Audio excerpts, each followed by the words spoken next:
Hello students, welcome back to online academy. आज हम exercise 13.2 start करने लगे हैं डिफरेंशिएशन की।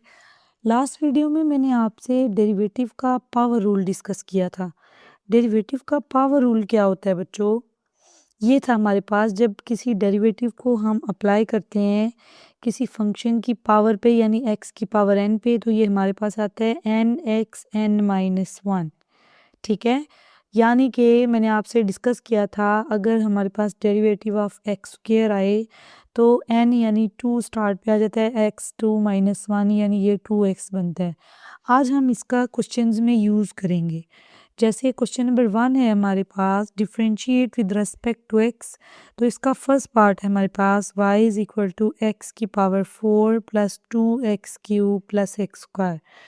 तो बच्चों इधर हम पावर रूल ही लगाएंगे। हम कहते हैं कि हम डिफरेंशिएट ऑन बोथ साइड्स, यानी दोनों साइड पे हम डिफरेंशिएशन को अप्लाई कर देते हैं। अब डिफरेंशिएशन को जब अप्लाई करते हैं तो y चेंज हो जाता है dy/dx में, और d/dx को हम अप्लाई कर देते हैं इस पूरे फंक्शन के ऊपर। अब बारी बारी इस फंक्शन के हर जो पोलिनोमियल है सारी वैल्यूज़ पे बारी बारी डेरिवेटिव को सेपरेटली सब पे हम अप्लाई कर देंगे। d/dx x4 पे अप्लाई हो जाएगा, 2 स्टार्ट पे आ जाएगा, और डेरिवेटिव अप्लाई हो जाएगा x³ पे। डेरिवेटिव फंक्शन पे हम अप्लाई करते हैं, ठीक है। इसी तरह डेरिवेटिव अप्लाई हो जाएगा x² पे। तो बच्चों यहाँ पे हमने पावर रूल को लगा लेना है। n(x(n-1) यानी 4n है तो 4(x(n-1) यानी 4 - 1, ठीक है। x का अपना जो डेरिवेटिव है वो 1 है। डेरिवेटिव ऑफ x क्या आता है? 1। ये मैंने डिटेल से डिस्कस किया पिछली वीडियो में। x का 1 क्यों है? कांस्टेंट का डेरिवेटिव 0 है तो क्यों है, ठीक है। तो यहाँ पे अब हम डायरेक्ट करेंगे +2। अब डेरिवेटिव हमने x³ का लेना है तो n स्टार्ट पे यानी 3 स्टार्ट पे x और 3 - 1।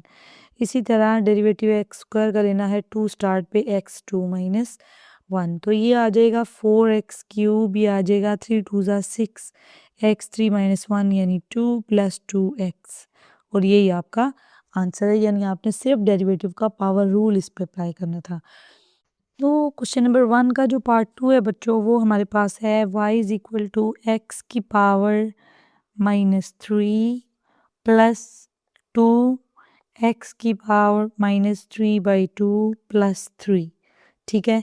तो ये हमारे पास फंक्शन है जिस पे हमने डेरिवेटिव को अप्लाई करना है, और यहाँ भी पावर है तो हम पावर रूल ही अप्लाई करेंगे। तो हम क्या लेते हैं, हम डिफरेंशिएट ऑन बोथ साइड्स, दोनों साइड पे हम डेरिवेटिव को अप्लाई कर लेते हैं। y चेंज हो जाएगा dy/dx में। इसी तरह डेरिवेटिव को हम सब पे सेपरेटली अप्लाई कर देते हैं, +2। अब डेरिवेटिव को अप्लाई कर देते हैं x की पावर -3/2 पे, और इसी तरह डेरिवेटिव को अप्लाई कर देते हैं कांस्टेंट पे, ठीक है। तो dy/dx हमारे पास क्या आएगा, n(x(n-1) यानी -3 स्टार्ट पे x(n-1), ठीक है। इसी तरह +2, और यहाँ पे -3/2 यानी n स्टार्ट पे आ गया x -3/2 - 1। इसी तरह कांस्टेंट का डेरिवेटिव क्या होता है, 0। तो dy/dx हमारे पास क्या आ जाएगा, -3x, -3 - 1 क्या होता है, -4, 2 2 से कैंसिल आउट हो गया, ये आ गया -3x। -3/2 - 1 को अब सॉल्व करें रफ में जाके तो क्या आता है, 2 - 3, और ये 2 से जाकर मल्टीप्लाई हो जाएगा, -2, ये -5/2 आ जाएगा। तो पावर आपके पास आ गई -5/2। तो यहाँ पे आपके पास जो डेरिवेटिव है वो यही आंसर बनता है। आप अगर इसको ओवर के नीचे ले जाओगे, -3 कॉमन ले लो, ये आ जाएगा x की पावर -4, ये आ जाएगा x की पावर -5/2। -3 कॉमन गया अंदर, ये प्लस हो जाएंगे, और ओवर के नीचे अगर आप जाएंगे तो ये पावर्स पॉजिटिव हो जाएंगी। हम नॉर्मली चाहते होते हैं हमारी पावर जो है वो पॉजिटिव फॉर्म में है, ठीक है। तो ये इस तरह आप इसका फाइनल आंसर दे सकते हैं dy/dx का। यहाँ पे क्वेश्चन नंबर 1 का पार्ट 2 हमारा कंप्लीट हो जाता है बच्चों। अब हम पार्ट 3 को देख लेते हैं। तो पार्ट 3 में हमारे पास जो है वो ऐसा क्वेश्चन आ गया है जिसमें दो फ्रैक्शंस आपस में डिवाइड हो रही हैं। तो डेरिवेटिव का प्रोडक्ट और क्वोशंट रूल के लिए मैं एक सेपरेट वीडियो भी बनाऊंगी। यहाँ पे मैं आपको सब बता देती हूँ कि जब दो फंक्शंस आपस में मल्टीप्लाई हो रहे होते हैं तो हम कहते हैं कि इन पे लगेगा प्रोडक्ट रूल। जब डेरिवेटिव अप्लाई होगा इन पे लगेगा प्रोडक्ट रूल, और जब दो फंक्शंस आपस में डिवाइड हो रहे होते हैं तो उन पे लगता है बच्चों कोशेंट रूल। ये तब लगता है जब दो फंक्शंस आपस में डिवाइड हो रहे होते हैं। इधर हमें कोशेंट रूल की ज़रूरत है। मैं आपको ये बता देती हूँ कि होता कैसे है। नीचे वाला फंक्शन जो है उसका आपने स्क्वायर ले लेना है, जिसका आपने स्क्वायर लिया उस फंक्शन को आपने एज इट इज़ रख लेना है, और ऊपर वाले फंक्शन का आपने डेरिवेटिव ले लेना है। मैं उसको एफ प्राइम ऑफ एक्स से डिनोट कर रही हूँ। एफ प्राइम ऑफ एक्स का मतलब है derivative of F of x. आप इसको D by d x into F of x भी लिख सकते हैं, माइनस आप जिसका डेरिवेटिव लिया उसको वैसे का वैसे लिखना है, और जिसको एज इट इज़ रखा हुआ है उसका डेरिवेटिव ले लेना है। तो इस रूल को कहते हैं कोशेंट रूल। ठीक है, ये तब अप्लाई होता है जब डेरिवेटिव आप दो फंक्शंस के डिवीजन पे अप्लाई करते हैं। तो इसी रूल को हम यहाँ पे अप्लाई करेंगे। हम कहते हैं डिफरेंशिएट ऑन बोथ साइड्स हम करने लगे हैं। तो d y by d x बच्चों क्या आ जाएगा। मैंने आपको बताया कि नीचे वाले फंक्शन का आपने स्क्वायर ले लेना होता है, नीचे वाले फंक्शन को आपने एज इट इज़ रखना है, और डेरिवेटिव ले लेना है ऊपर वाले फंक्शन का। देन दरमियान में माइनस है, जिसका डेरिवेटिव लिया है उसको एज इट इज़ रखना है, और डेरिवेटिव लेना है फर्स्ट फंक्शन जिसको एज इट इज़ रखा था 2x+1। ठीक है, अब हम इसको ओपन कर लेते हैं। तो 2x+1 ऐसे ही आ जाएगा। देखो डेरिवेटिव जब 2x पे अप्लाई होगा 2 बाहर आ जाएगा, x का डेरिवेटिव आएगा 1, तो 2 1 ज़ा 2, तो 2x का डेरिवेटिव अल्टीमेटली क्या बना 2। अब जब कांस्टेंट का डेरिवेटिव आप निकालेंगे तो वो होगा 0, तो इसलिए इसका आंसर 2 ही आएगा। माइनस इंटू 2x-3 ऐसे का ऐसे आ जाएगा, और 2x+1 का अगेन 2x का डेरिवेटिव 2 आता है क्योंकि x का 1 होता है, 2 साथ वैसे ही रहता है।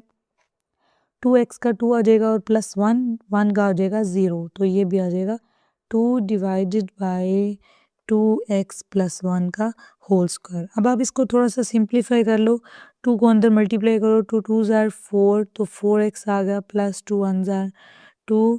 इसी तरह -2 को अंदर अप्लाई करो तो ये आ जाएगा -4x, माइनस माइनस प्लस 3 2 ज़ार 6 divided by 2x+1 whole square.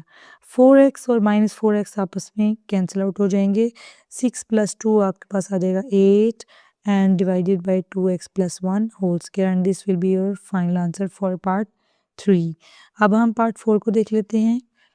तो बच्चों पार्ट 4 है हमारे पास y = 1 + x, x - x की पावर 3/2 डिवाइडेड बाय √x। तो बच्चों अगर डायरेक्ट हम इसका डेरिवेटिव लेने की कोशिश करेंगे तो ओवर भी है, जब डिवाइड होता है तो कोशेंट रूल लगता है, ऊपर वाले दो फंक्शंस आपस में मल्टीप्लाई हो रहे हैं उनके दरमियान प्रोडक्ट रूल लगेगा, तो ये बहुत लंबा हो जाएगा। इसका बेहतरीन हल हमारे पास फ़िलहाल के लिए ये है कि इसको हम थोड़ा सा सिंप्लीफाई कर लेते हैं। देखिए यहाँ से दोनों में x आ रहा है, अगर यहाँ से आप x को कॉमन निकालने की कोशिश करें तो देखें ये कितना सिंप्लीफाई हो सकता है। x को आप कॉमन निकालें तो x बाहर आ गया, x की जगह आ गया 1।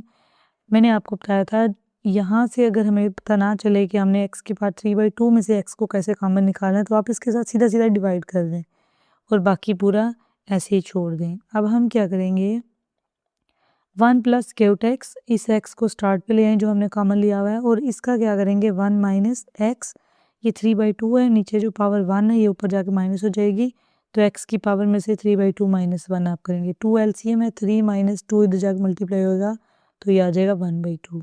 तो ये x की पावर 1/2 आ गया, मैं इसको स्क्वायर रूट लिख लेती हूँ। ठीक है, डिवाइडेड बाय √x। अब देखो बच्चों a + b a - b, a + b a - b का हमारे पास फॉर्मूला क्या है, ये है a² - b²।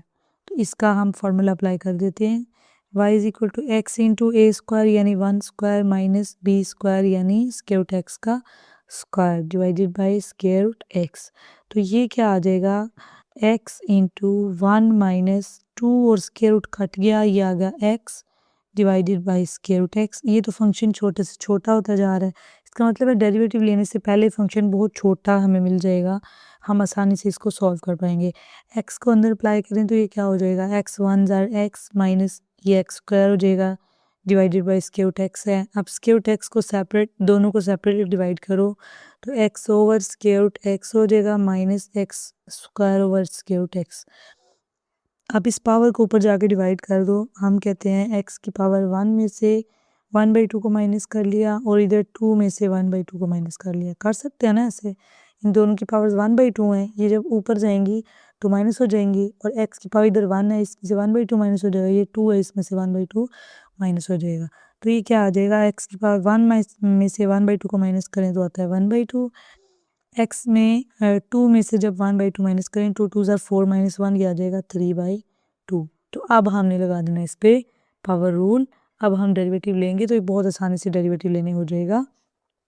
अब हम कहते हैं डिफ्रेंशिएट ऑन बोथ साइड्स, तो dy/dx क्या हो जाएगा, एन एक्स एन माइनस 1 है, पहले आप डेरिवेटिव अप्लाई करो, एक्स की पावर 1/2 पे सेपरेट अप्लाई करो और डेरिवेटिव को एक्स की पावर 3/2 पे सेपरेटली अप्लाई करो। एन एक्स एन माइनस 1 है, यानी एन एक्स एन माइनस 1। इसी तरह जब इस पे डेरिवेटिव को अप्लाई किया 3/2 एक्स एन माइनस 1, ठीक है, 1/2 एक्स 1/2 माइनस 1 यानी 2 एलसीएम लिया और 2 इससे जाकर मल्टीप्लाई होगा तो 1 - 2 ये आएगा -1/2।